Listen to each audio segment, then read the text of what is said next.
Hello everyone, আসসালামু আলাইকুম। আশা করি সকলে ভালো আছেন এবং সুস্থ আছেন। তো বন্ধুরা, সীমান্তের অতন্ত্র প্রহরী এখানে বাংলাদেশ বর্ডার গার্ড বিজিবিতে সম্পূর্ণ নতুন একটি সরকারি চাকরির বিজ্ঞপ্তি প্রকাশ পেয়েছে।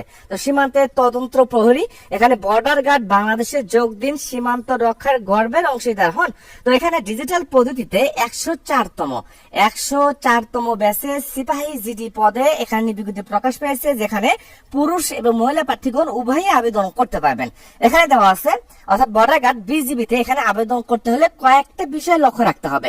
এখানে কয়েকটা বিষয় লক্ষ্য রাখলে এবং যোগ্যতা সম্পন্ন থাকলে কিন্তু আপনি আবেদন করতে পারবেন। প্রথমত এখানে শিক্ষাগত যোগ্যতাটা আপনার থাকা লাগবে। এখানে যে শিক্ষাগত যোগ্যতার মান চাওয়া হয়েছে সেটা অবশ্যই থাকতে হবে এবং দেওয়া আছে শারীরিক মাপ। আপনার উচ্চতাটা ঠিক মতো আছে কিনা সেটা দেখতে হবে, বয়সটা ঠিক মতো আছে কিনা সেটা দেখতে হবে, বৈবাহিক অবস্থা, এখানে কিভাবে আবেদন করবে এবং গ্রহণযোগ্যতা ভিত্তিকে আপনার কি কি যোগ্যতা থাকলে আবেদন করতে হবে সেই সমস্ত ডিটেলসে কিন্তু এখানে আলোচনা করা হয়েছে। তবে সম্পূর্ণ ডিটেলসে আলোচনা করবো, অবশ্যই শেষ পর্যন্ত ভিডিও দেখার জন্য চেষ্টা করবেন।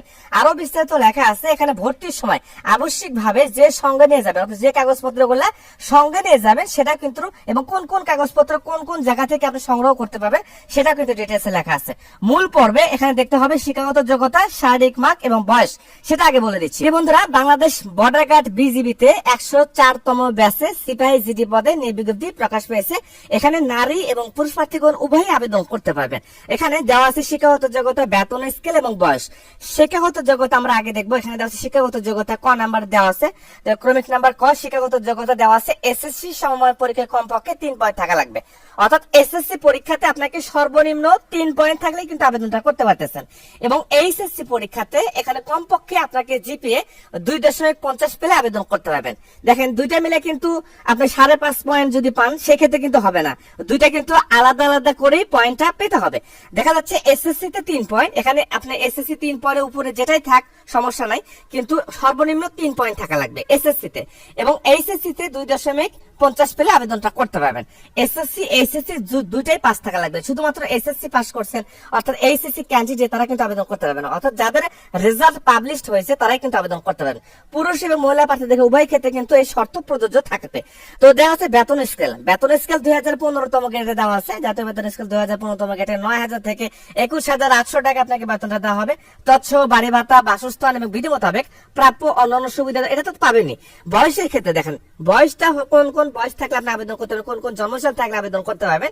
এখানে দেওয়া আছে 3/8/2025 তারিখ অনুযায়ী যাদের বয়স 18 থেকে 23 বছরের মধ্যে রয়েছে তারা সকলে আবেদন করতে পারবেন। 18 বছর সর্বনিম্ন এবং 23 বছর সর্বোচ্চ। তো এই বয়সটা ক্যালকুলেট করতে হবে। এখানে দেওয়া আছে 3/8/2025 তারিখ অনুযায়ী। জন্ম তারিখ, এখানে কোন কোন জন্ম সালের মধ্যে থাকলে আবেদন করতে হবে সেটা ডিটেলসে লেখা আছে।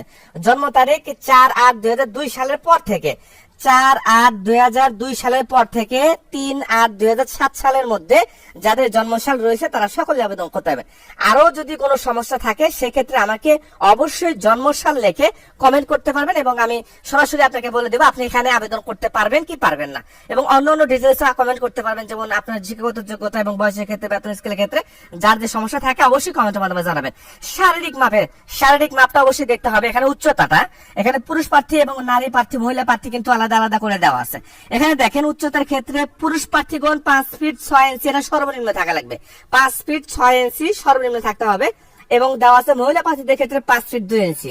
আর আপনি যদি কোঠাধারী হন অর্থাৎ ক্ষুদ্র গোষ্ঠী কোটা, সাধারণ প্রার্থীদের ক্ষেত্রে এখানে দেওয়া আছে পুরুষ প্রার্থীদের 5 ফিট 6 ইঞ্চি এবং মহিলা প্রার্থীদের ক্ষেত্রে 5 ফিট 2 ইঞ্চি। ওজনের ক্ষেত্রে এখানে দেওয়া আছে 49 কেজি।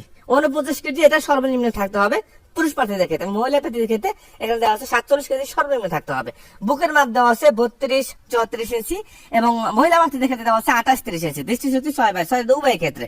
তো দেখা যাচ্ছে আপনাকে এসএসসি তে 3 পয়েন্ট, এইচএসসি তে 2.5 পয়েন্ট, এবং দেওয়া আছে জন্মসাল 2002 থেকে, অর্থাৎ 8 মাসের 2002 সালের পরে জন্মসাল এবং 2007 সালের মধ্যে যাদের জন্মসাল রয়েছে তারা সকলে আবেদন করতে। সেক্ষেত্রে দেখেন 3 সাল কিন্তু পুরোটাই আবেদন করতে পারবেন, 4 সাল কিন্তু পুরোটাই আবেদন করতে পারবেন, 3, 4, 5, 6 এই কয়টা জন্মসাল কিন্তু পুরোটাই আবেদন করতে পারবেন। শুধুমাত্র 7 সালের যারা আগস্ট মাস পর্যন্ত জন্মসাল করছেন, আগস্ট মাসের 3 তারিখ পর্যন্ত, তারা সকলে আবেদন করতে, প্রায় 7 সালের অধিকাংশরা আবেদন করতে পারবে।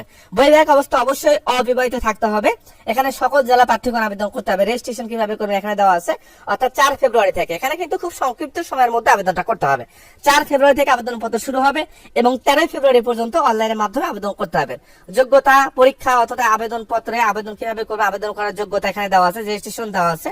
আবেদন ফি বাবদ এখানে কত টাকা কাটা হবে সেটা দেওয়া আছে। এখানে 56 টাকা অর্থাৎ প্রথম সেক্টরে আপনার কাটা হবে, সেটা কিন্তু দেওয়া আছে। তারপর দেওয়া আছে শিক্ষাগত যোগ্যতা যাচাই, ব্যক্তিগত তথ্য এগুলো দরকার নাই।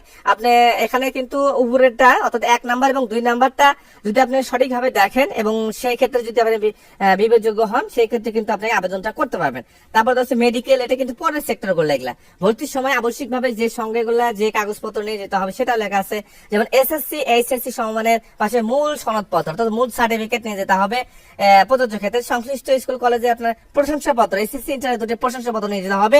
অভিভাবক অনুমতি পত্র নিতে হবে, অর্থাৎ অভিভাবককে আপনার অনুমতি দিচ্ছে কিনা যে আপনি চাকরিটা করবেন, এটা অনুমতি আপনার অভিভাবক অর্থাৎ আপনি পিতা যদি পিতা থাকে, পিতার বা মাতার যে কোনো একজনে আপনার প্রত্যয়ন পত্র নিতে হবে এবং চেয়ারম্যান কর্তৃক সেটা আপনাকে অবশ্যই সত্যায়িত করে নিতে হবে। ইউনিয়ন পরিষদের নাগরিক সনদপত্র নিতে হবে। প্রথম শ্রেণী গেজেটেড কর্মকর্তা কর্তৃক অবশ্যই মূল সনদপত্র, মূল চাকরি সম্পদ ফটোকপি নিতে হবে এবং সত্যায়িত করে নিতে হবে। সদ্য তোলা নীল ব্যাকগ্রাউন্ড, অর্থাৎ আপনার পেছনে যে আপনার ছবির যে কালারটা সেটা কিন্তু নীল ব্যাকগ্রাউন্ড হতে হবে এবং 11 কপি পাসপোর্ট সাইজের ছবি, 1 কপি ছবি ইপি চেয়ারম্যান কর্তৃক আপনার সত্যায়িত করতে হবে এবং 10 কপি সত্যায়িত ব্যতীত, 10 কপি সত্যায়িত করবেন না, 11 কপি ছবি নেবেন, তার মধ্যে 1 কপি ছবি নিতে হবে আপনার সত্যায়িত, বাদ বাকি সত্যায়িত লাগবে না। ইউনিয়ন পরিষদে পৌরসভা কর্তৃক আপনার অবিবাহিত সনদপত্র নিতে হবে, জাতীয় পরিচয়পত্র মূল কপি নিতে হবে, ফটোকপি নেবেন, মূল কপিও নেবেন। এখানে কিন্তু আপনার সেভাবে চাওয়া হয়েছে। তো আরো বিস্তারিত লেখা আছে। তো দেখেন এখানে সীমান্তের অতন্ত্র প্রহরী বাংলাদেশ বর্ডার গার্ড বিজিবিতে বিজ্ঞপ্তি প্রকাশ পেয়েছে। এখানে আপনারা এসএসসি এইচএসসি অর্থাৎ এখানে আপনার এসএসসি তো থাকতে হবে এবং এসএসসি পয়েন্টে 3 পয়েন্ট এবং এইচএসসি পয়েন্টে 2.5 পয়েন্ট, এই পয়েন্টে থাকলে এবং বয়সের ক্ষেত্রে শিক্ষাগত যোগ্যতা অনুযায়ী ভিত্তিতে যাদের সঠিক হবেন তারাই কিন্তু এখানে আবেদন করতে পারবেন।